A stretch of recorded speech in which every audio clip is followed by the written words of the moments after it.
Science के अनुसार हमारी एग्जिस्टेंस की कहानी शुरू होती है करीब 13.8 बिलियन साल पहले एक बहुत बड़ी घटना से, द बिग बैंग। लेकिन यह एक्सप्लोजन किसी तरह का केओस नहीं था। यह था एक एक्स्ट्रा ऑर्डिनरी प्रिसिजन वाला इवेंट। साइंटिस्ट्स कहते हैं अगर बिग बैंग का एक्सपेंशन थोड़ा भी अलग होता, 1 पार्ट इन 10 पावर 60 से भी, तो या तो यूनिवर्स दोबारा कोलैप्स हो जाता या इतनी तेजी से फैलता कि स्टार्स और गैलेक्सीज बन ही नहीं पाते।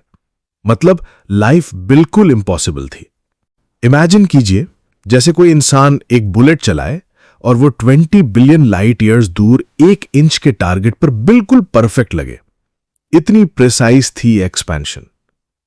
अब आइए कुछ फंडामेंटल फोर्सेस और कांस्टेंट्स को समझते हैं।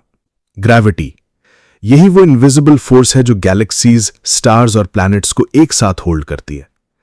फिजिसिस्ट ब्रैंडन कार्टर ने कैलकुलेट किया था कि अगर ग्रेविटी सिर्फ 1 पार्ट इन 10 पावर 40 से भी अलग होती तो सन जैसे स्टार्स बन ही नहीं पाते। बिना स्टार्स के न प्लैनेट्स होते, न पानी, न लाइफ। स्ट्रॉन्ग न्यूक्लियर फोर्स, ये वो ग्लू है जो प्रोटॉन्स और न्यूट्रॉन्स को न्यूक्लियस के अंदर बाइंड करता है।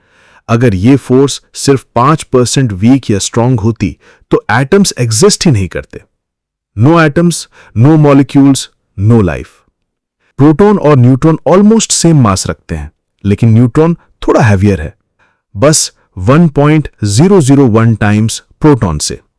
अगर ये रेशियो डिफरेंट होता तो सारे प्रोटॉन्स न्यूट्रॉन्स में डिके हो जाते या उल्टा, और फिर स्टेबल एटम्स ही नहीं बचते। यानी शुरू से लेकर अब तक यूनिवर्स को सस्टेन करने वाली हर चीज बहुत फाइन ट्यून्ड है। फिजिसिस्ट मार्टिन रीज ने 6 की कॉन्स्टेंट्स बताए थे जो इस फाइन ट्यूनिंग को शो करते हैं।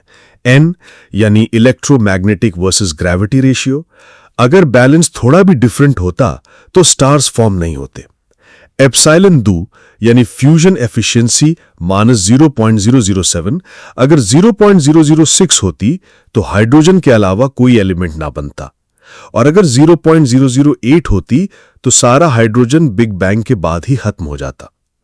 ओमेगा यानी डेंसिटी पैरामीटर, यूनिवर्स या तो बहुत जल्दी कोलैप्स कर जाता या बहुत फास्ट एक्सपैंड होकर गैलेक्सीज बनने ही नहीं देता। लैम्डा यानी कॉस्मोलॉजिकल कांस्टेंट, अगर यह स्लाइटली बड़ा होता तो गैलेक्सीज और स्टार्स फॉर्म ही नहीं पाते। क्यू यानी ग्रेविटेशनल क्लस्टरिंग, अगर बहुत छोटा होता तो गैलेक्सीज बनती ही नहीं, अगर बड़ा होता तो यूनिवर्स अनस्टेबल हो जाता। डी यानी डायमेंशंस, यूनिवर्स में 3 डायमेंशंस हैं। अगर सिर्फ 2 होते तो ग्रेविटी काम ही ना करती, अगर 4 या ज्यादा होते तो प्लैनेट स्टेबल ऑर्बिट में रहते ही नहीं।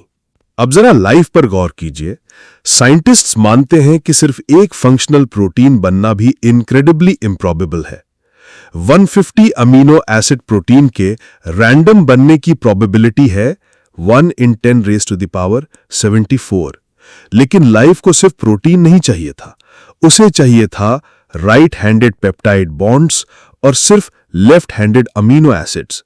इन सब कंडीशंस के साथ प्रोबेबिलिटी हो जाती है 1 in 10 raised to the power 164। यानी रैंडम चांस से लाइफ का आना प्रैक्टिकली इम्पॉसिबल है, और फिर भी हमारी अर्थ पर परफेक्ट कंडीशंस मिली और लाइफ क्रिएट हुई। कुरान इस बारे में कहता है कि क्या वो लोग जिन्होंने इनकार किया ये नहीं सोचते कि आसमान और जमीन एक साथ जुड़े हुए थे, फिर हमने उन्हें अलग किया और हर जिंदा चीज को पानी से बनाया, तो क्या वो ईमान नहीं लाएंगे। यानी बिग बैंग और वाटर से लाइफ का आना कुरान ने 1400 साल पहले डिस्क्राइब कर दिया था। और आगे अल्लाह फरमाते हैं कि तुम रहमान की क्रिएशन में कोई कमी नहीं देखोगे, फिर बार बार देखो क्या तुम्हें कोई फ्लॉ नजर आता है।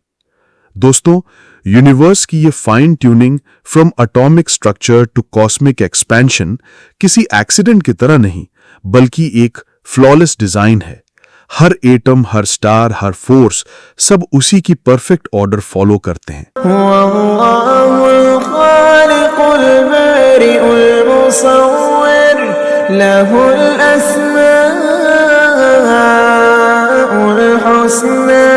युसब्बिहु लहू मा फिस्समावाति वल अर्द हुवल अज़ीज़ुल हकीम।